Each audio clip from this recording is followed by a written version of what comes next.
কৃষির উন্নয়ন ছাড়া ভারতের বা রাজ্যের উন্নয়ন কোনোদিন সম্ভব নয়।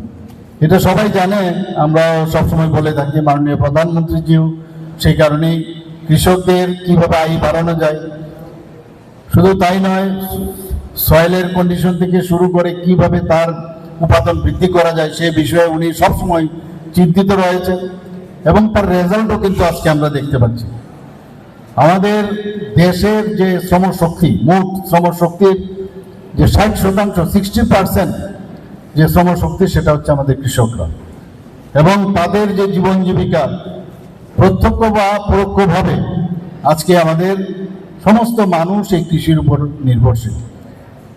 এবং মাননীয় প্রধানমন্ত্রীজি চাইছেন যে ভারতবর্ষ পৃথিবীর দরবারে একটা বিশ্বের মধ্যে একটা শস্য ভাণ্ডার হিসেবে যেন ঘটনা হয়, তার জন্য বিভিন্ন স্কিম, বিভিন্ন বিষয় উনি এনেছেন।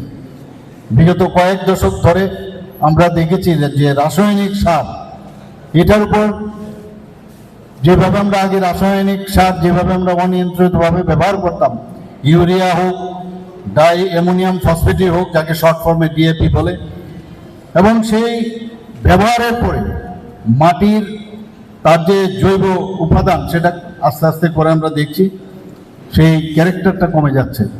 এবং এতে করে যখন জমির যদি প্রপার তার যে উপাদানগুলো যদি না থাকে তাহলে উৎপাদনও কিন্তু কম হয়ে যাবে।